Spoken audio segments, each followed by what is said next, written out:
Hi. In this video, we're going to be working with how to solve one-step inequalities.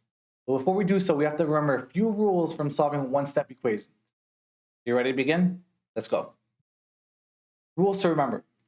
When you're solving for one-step equations, it was all about getting the opposite. That's getting these variables by themselves.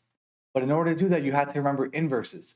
So for example, inverse of subtracting was adding. Adding was subtracting. Opposite inverse of multiplying was dividing. Dividing was multiplying. Those inverses are the most important concept to know when you're isolating a variable. And then last lesson, you learned that a less than or greater than symbol are going to represent an open circle, and a less than equal to or greater than or equal to is going to represent a closed circle. So all the rules that we learned last section and last chapter are going to apply in this section. You ready to begin? Let's get started. So for the first example, they're saying graph 3x greater than 9 on a number line. But remember, going to last lesson, we need the variable to be by itself. But in this problem, it's not. There's a 3 there. So how do we get rid of the 3? What's happening to the 3?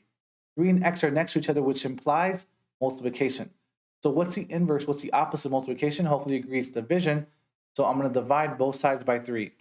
If I do that, I get x is greater than 3. Now I wish I was done, but I'm not because I haven't graphed it on a number line. So I'm going to graph it by putting 3 in the middle, pick one less than, one greater than, and then ask yourself, is this going to be open or closed circle? Hopefully you agree it's an open because it doesn't have an equal to part. And the last step is x is greater than 3, so which way is greater than 3? Hopefully you agree it's 4, 5, 6, which is to the right. But if you use the same trick that we used last lesson, if you draw an arrow, that arrow is facing the right-hand side, which is why we're going in that direction. That's it, you're done. Okay, example 2.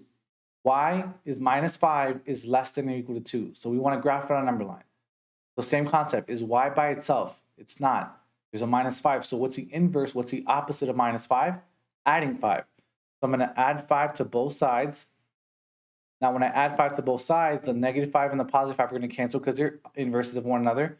The y drops down, and I'm left with y is less than or equal to 2 plus 5, which is 7. And I'm done. But I have to graph it on a number line. So what am I going to do? I'm going to put 7 in the middle, 1 less than, 1 greater than. What kind of circle is this? Closed or open? It's closed because it has an equal to. So I'm going to make sure I close in that circle. And then which way is the arrow facing? Y is less than, draw an arrow out of it. It's facing the left. That's the direction it goes because y is less than 7. Not bad? Okay, example 3. I first want you to ask yourself, what is different about this problem? X is on the right-hand side. So if it's on the right-hand side, am I comfortable with that? No. What did we learn last lesson on this problem? We said when X is on the right-hand side, we actually want it on the left. But let's first isolate it. So there's a 3, there's an X. What are they doing? They're multiplying. So what's the inverse of multiplication? Is division. So I'm going to divide by 3. But notice something. On the left-hand side, I have a negative divided by a positive, which if you remember, one negative always represents a negative. 3 divided by 3 is 1. Keep the symbol. 3 divided by 3 cancels out, so you're left with x. I don't like this, so I'm going to read it backwards. If I read it backwards, it says x is less than negative 1. I feel comfortable with that, so I'm going to circle and box it in. Now I'm going to go to my number line. I'm going to put negative 1 in the middle, which means you pick one smaller than, one greater than. This is an open or close. It's an open circle. Which way is the arrow facing? Draw an arrow out of it. Facing the left, because you're looking for numbers less than negative 1. And that's it, you're done. Okay. So now on the next problem, I want you to do this one on your own. Try it. So pause the video, and then I'll be right here to start off this problem. Okay.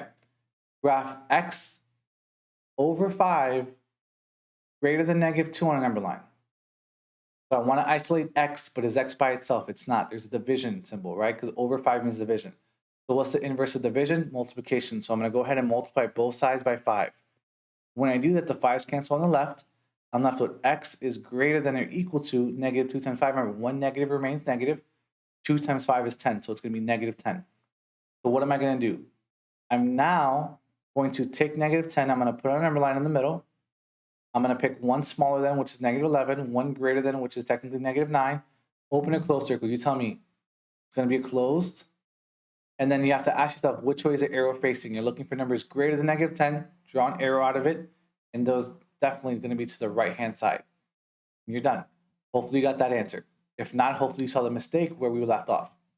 Okay, 2 more examples. So in example 5, you're going to notice this one's a little bit different for one reason. There's a negative in front of the x. That problem is going to require you to remember one aspect. The biggest tip in this type of problem is whenever you divide or multiply by a negative to both sides of an inequality. Once again, whenever you divide or multiply both sides of an inequality by a negative, you have to flip the inequality. The most important rule when it comes to inequalities is this one. Once again, whenever you divide or multiply by a negative in an inequality, you have to flip this inequality symbol. Everyone will always forget this when it comes to algebra because it's not a common rule. So let's try solving this problem. X is not by itself, so I'm going to go ahead and divide by -4. But notice something. I divided by a negative, right? So the negative on the left-hand side is going to cancel out, and the 4s are going to cancel out, so I'm left with x. This inequality, because I divided by a negative, I'm going to flip it, and it's now going to become greater than. It was less than, now it becomes greater than. -8 divided by -4, 2 negatives becomes a positive, 8 divided by 4 is 2. And that's my final answer. Most people are going to leave the inequality as it was, but unfortunately, we're going to get it incorrect. Why? Because when you divide or multiply by a negative, it flips the inequality. So what's my final answer? My final answer is 2 in the middle, 1 smaller than, 1 bigger than, open circle at 2. Which way is it facing? We care about numbers greater than 2, so it's to the right, and that's my final answer. So that tip, write it down, remember it, because that's an aspect of this class that you're going to struggle with if you don't remember these basic rules. Not bad? Okay. Last example. Graph y plus 6 is less than or equal to 2 on a number line. I'll let you do this one on your own. So if you can, pause the video, and then we'll start it in a few seconds. Okay, you ready? Let's begin. I want to isolate y, but it's not by itself. So what am I going to do? I have to do the inverse. So there's a plus 6, so what's the opposite? I'm going to minus 6 to both sides. Now when I minus 6 to both sides, the 6s are going to cancel on the left. The y is going to drop down. But let me ask you, do I flip the inequality? No. Why? Because I did not divide or multiply by a negative to both sides. I'm subtracting to both sides. That's not multiplying and dividing. So the inequality is going to remain the same. And then 2 minus 6, remember, 1 negative you subtract, 6 minus 2 is 4. 6 is bigger, so my answer is going to be -4, and that's my final answer. So now I'm going to graph this on a number line. I'm going to put -4 in the middle. -5 is smaller, -3 is bigger. Closed circle.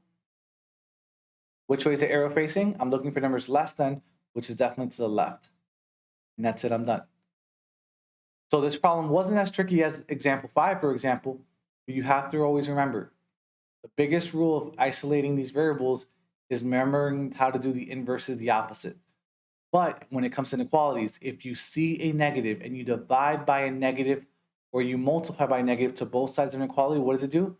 It flips the inequality symbol. If you remember that, you'll be great.